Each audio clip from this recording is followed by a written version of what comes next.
Hey guys, welcome back to blog. तो guys, आज हमारी दीदी का भात, तो भात के लिए हम सब रेडी हो रहे हैं। तो पीयूष के हाथ में थी एक शर्ट। तो पीयूष कह रहे थे चाचा तुम इस शर्ट को पहन कर देख लो, ये तुम्हारा अच्छी लगेगी। तो मेरे पास पहले से ऑलरेडी शर्ट थी, तो मैंने सोचा देख लेता हूँ पहन कर। तो जैसे पीयूष ने मुझे शर्ट दी तो मैंने देखा यार इस शर्ट तो अच्छी लग रही है। तो जैसे मैंने इसको शर्ट को ले गया अंदर और मैं इसे पहनने की कोशिश कर रहा था। जब मैंने पहन कर देखी तो मेरे काफ़ी बड़ी आ रही थी। तो मेरे नीचे इतनी बड़ी आ रही थी जिसमें दो आदमी आराम से आ जाएंगे। तो मैंने फिर इसको काट दिया, क्योंकि भाई मेरे तो ये आएगी नहीं, क्योंकि पीयूष का शरीर मुझसे बड़ा है। तो पहले से मेरे पास शर्ट रखी थी तो मैंने फिर उसको डाल ली थी। तो वो मेरे कंफर्टेबल ठीक से आ रही थी, तो इसलिए मैंने वो डाल ली।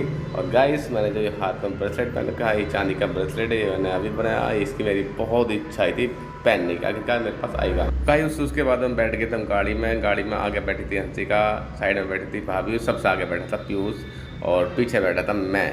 तो मेरे साइड में थे बहुत सारे कपड़े, जो 32 जोड़ी कपड़े, ये हम दीदी को हाथ में देने जा रहे थे। तो गाइस का सफ़र काफ़ी लंबा था। सफ़र में बहुत इन्जॉय आया, बहुत मज़ा आया। फिर आखिरकार जाने के बाद जैसे ही हम शादी में पहुँचे तो सब डांस कर रहे थे। शादी में मैं खड़ा होकर देख रहा था, सामने खड़े थे भैया और भाभी, सब डांस देख रहे थे। सब आराम से डांस कर रहे थे। सामने नाच रही थी पायल, जो कि मेरी दीदी की लड़की है, बहुत अच्छा डांस करती है, बहुत देर सब डांस कर रही थी।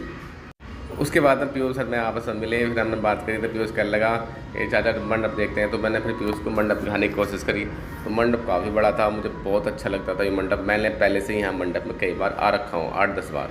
ये मंडप 8 से 10 बीघे में को बना हुआ है। तो पीयूष कहने लगा चलो देखते हैं कैसा मंडप। तो जैसे मैं पीयूष को घुमाने गया तो घुमाते जा रहे थे, रास्ते में खड़ी थी पायल।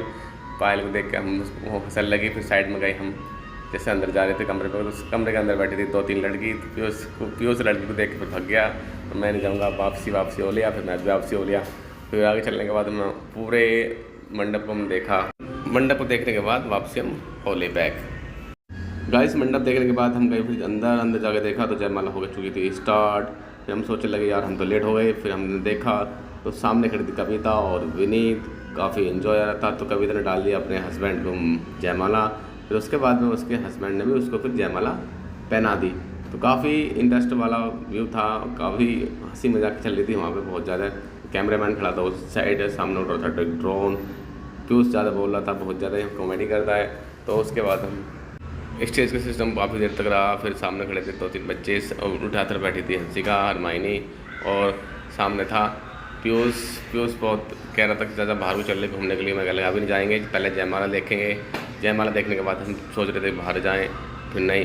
फिर इस कविता को सामने एक ड्रोन, कुछ देर के बाद फिर जयमाला हो गई ख़त्म। फिर जैसे कि उन्होंने पटाखे वटाखे पटकाए, गन भी चलाई फायर वाली, काफ़ी इन्जॉय करा। उसके बाद में उसके बाद में हो गए थे फिर स्टार्ट होने के बाद में फिर जब कविता बैठी थी, बैठने के बाद में तो ये मांग भरने का रस्म आ रही थी। तो राम मांग भरने पे सिंदूर में डाल देता, ये पंडित है उठाकर जो बैठा, इनने डाल दिया था सिंदूर में पानी।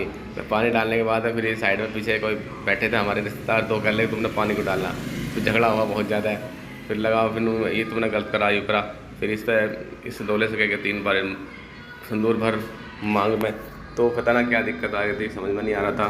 फिर दूल्हे भी नाराज़ हो गया, चले गए पीछे को। फिर कविता बैठी भी कैसी लग रही, जैसे गुड़िया बैठी रहे ना, ऐसी बैठी थी। ये थोड़ी देर में हंस रही थी कि जैसे ही फेरे पे चल रही थी तो फेरे पे गिर जा रही थी। तो मैंने इसको पकड़ा था कि गिर न जाए। और ये इसने पानी डाल दिया था सिंदूर में। अब सिंदूर में कुछ सिक्का का था नहीं, एक सोने की अंगूठी ली थी, तो उससे ही सिंदूर में वो भरे थे मांग। तो ये कह लेते सिर रैप करो, हमने गुस्से में आकर मैं भरा। कह लगे पीछे तक भर दे, पीछे तक इन्हें पता कहाँ तक भर दी मांग। 2 बार और भरो, पहली बार, दूसरी बार भरा जा रहा, देखो हद तक भर दिया। दाना ये गुस्से में आ गया दूल्हा, दाना क्या बोल रहा था मेरे को समझ में नहीं आई।